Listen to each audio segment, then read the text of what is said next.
Good morning, Professor Ituarte. So nice to meet you, and so excited you could join us for this interview today.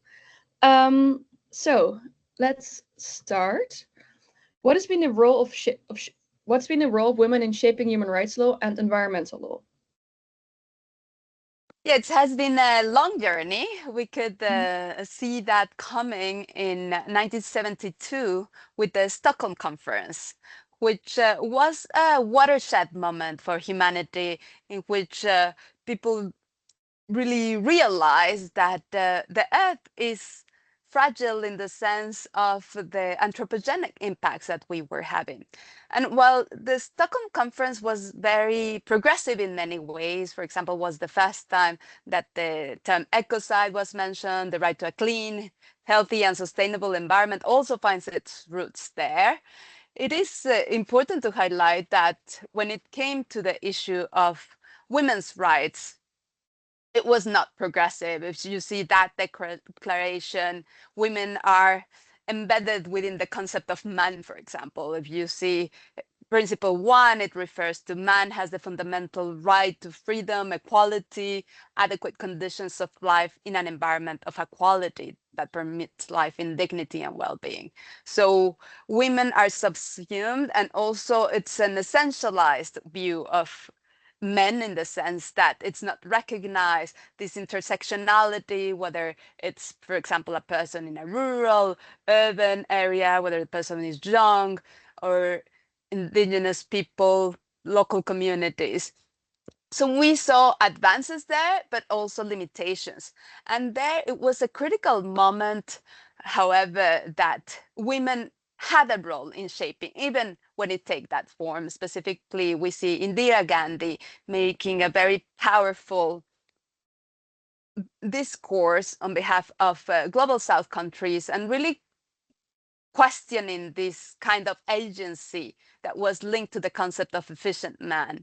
So where other knowledge systems, different peoples, whether it's Black, brown, women, and certain professions, weren't giving as much value as others.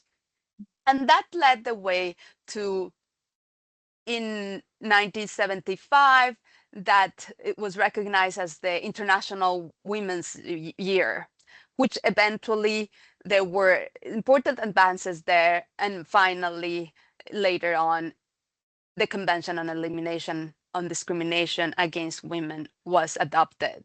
And here it's also important to highlight, as lawyers, we tend to focus on binding instruments. However, there were also institutional developments at that time. For example, UNIFEM, what was really thinking about which financing mechanisms could be put in place for making those advances, not only in civil and political rights, but also economic, social, and cultural rights. And also other institutional developments at that time when this convention was negotiated was one specifically UN institution that could focus on action research. And here it's important also in terms of knowledge generation, not seeing women just as recipients of knowledge, recipients of funding, instead seeing them as agents of change, of agents of the future we wanted. And we see that same track in terms of the developments of women's lawmaking.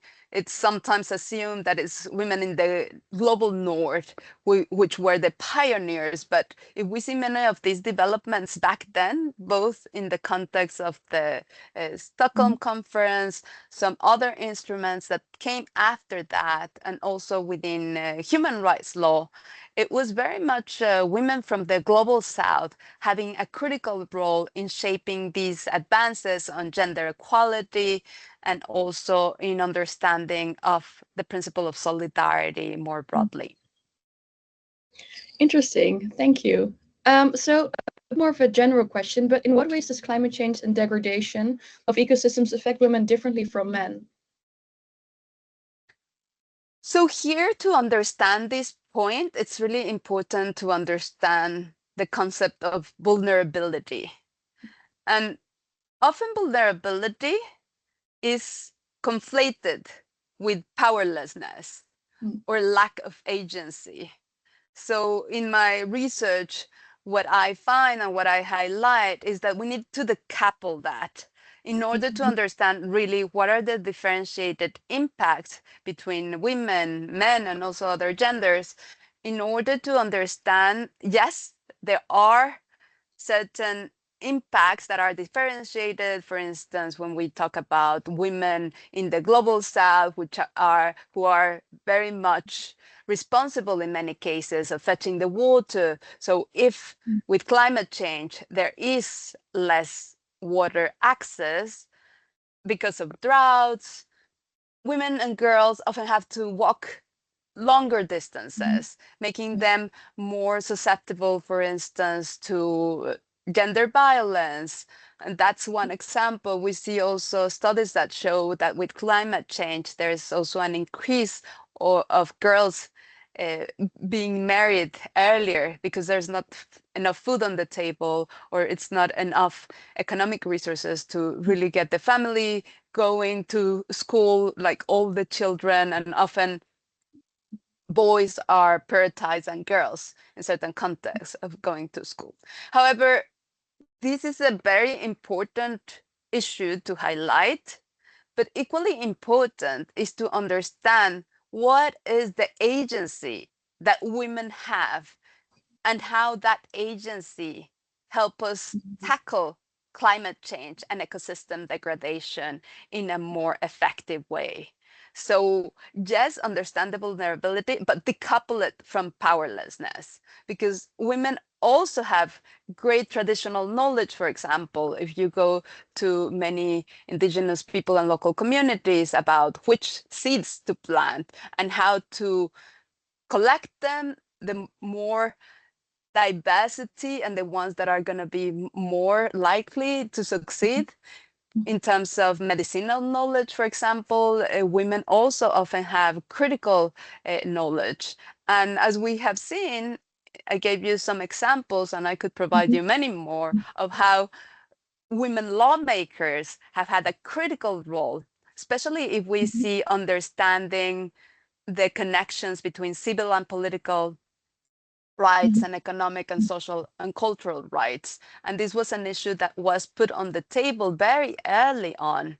And also the issue of, even in the Universal Declaration on Human Rights, it was somebody with Indian roots, which was the one that questioned that it shouldn't be man had the right to, and then the different rights, but really bring into the document a much more gender equality approach, which surprisingly wasn't really reflected in the Stockholm conference. So we see that for very long, human rights law and environmental law have not really shared paths.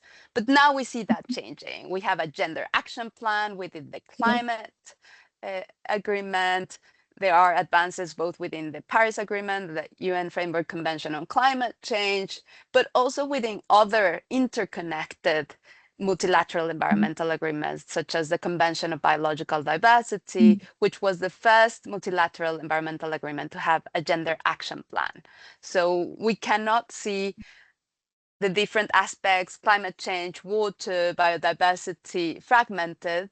They need to be interconnected, because the reality, as the one that I was mentioning, of women having to fetch water, I mean, you can't separate the climate from the water, from the medicinal plants, that if you don't have specific conditions in the ecosystem, they won't grow, or specific agricultural that are not only valuable for human intake, but also critical for the cultural survival of certain people. And women have a very critical role in transmitting this knowledge from one generation to the other. Interesting. Yeah, so throughout your talk, you've mentioned a lot about the critical role of certain women in protecting the environment. Do you see a role for CEDAW or other human rights instruments to assist these women in their efforts? Definitely, there's a lot of scope for more synergies between international treaties. If we see the law as more systemic integration, a systemic interpretation of these rights, there is very much scope for a progressive interpretation. And not only, I could say, with CEDAW, how CEDAW connects, for example, to the Convention of the Rights of the Child, if we're thinking about girls. And there's a specific UN General Comment that addresses the issue of children's rights in the context of climate that can help us also interpret CEDAW when it comes to an intersectional perspective. The same, we can see how CEDAW can be also supported by interpretations within the Convention of Biological Diversity. The Global Biodiversity Framework has a specific target, a target that talks about gender equality. So, and this is a convention that it's broadly ratify, so countries have committed themselves to do that, and now we need to really find baselines and indicators that are properly followed by countries and then reporting in the biodiversity strategies and action plans and their national reporting. The same with climate change. So that synergy between CEDAW and multilateral environmental agreements, and between CEDAW and other international human rights treaties is critical. And really, how can we bring those international legal agreements into national, not only litigation, which now it has been very much catching up, which is of course very important, but also at the level of policy making. And why is this? Well, because if we want a prevention approach in terms of the violations of human rights, policymaking with a human rights-based approach and a gender equality approach is critical. So we prevent in the first place these violations. Interesting. Like moving beyond the interview, it's interesting because I've like for this project, I also researched a lot what countries actually have in place gender frameworks in the context of either disaster laws or climate change laws, and it's actually not that many. It's quite interesting to see how little gender and the environment are actually brought together already at the policy level. Yeah, and when we talk about gender, it's also important to think about that it's not only women's rights, it's also a broader perspective on how this gender lens affects. For instance, now with the climate, there's an increase of critical minerals, for example, lithium and copper and others, for example, to produce electric cars. And when you think about that and contexts which are conflict in themselves, regardless of or interconnected with the environmental issues, we see that boys, for example, may be even more prone than girls to go to these illegal mines and are working in these very unsafe places.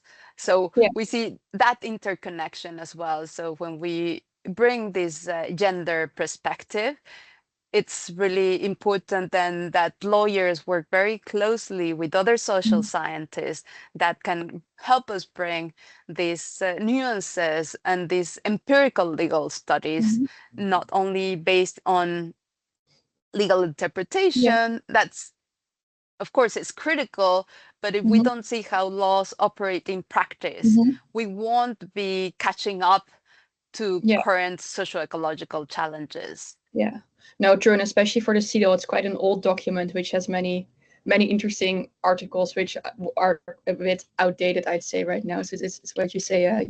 We need to adopt, change it to the times that are happening, and also to climate change. Yeah, and here the method of human rights law as living instruments, that you have a specific jurisprudence, for example, within the context of the Inter-American Court of Human Rights, or also within the European system of human rights, allow us to have this interpretation. And now is a critical moment also within the context of the advisory opinions, the one that it will be delivered by the International Court of Justice, and also in the context of the Inter-American Court of Human Rights that will be specifying these obligations. And it will be very important that they consider these gender and women's rights dimensions. Yeah, Interesting. I was wondering, because there's a general comment on the climate change and disaster for Necedo. I was wondering, yeah, what your opinion is on this general comment, if you've seen it. Yeah, when it comes Mhm. to disasters, it's Mhm. really important to, well, to first of all, Mhm. I still see sometimes the word Mhm. used natural disasters. They are Mhm. not natural. Yeah. There are Yeah. anthropogenic disasters that precisely become disasters Mhm. because we haven't put the measures in place to Mhm. prevent disasters Yeah. from coming to place. So Yeah. it's that part I see that is critically Mhm. important, and embedding there a gender perspective in Mhm. this preparedness. You have extreme events, Mhm. storms, floods, and many of those, in order to not become Mhm. disasters, here again, policy making becomes Mhm. critical. And the Yeah. more weave insights from women's rights interpretation Mhm. together with, for example, I have mentioned the Convention on Biological Diversity, climate, but also in this case, the Convention Against Mhm. Desertification, it's also really important.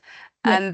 And this can be really weaved together, for example, in national determined contributions, Mhm. that as in the context of the Convention of Biodiversity, you have the biodiversity strategies and action plans. In the context Mhm. of climate change, you have Mhm.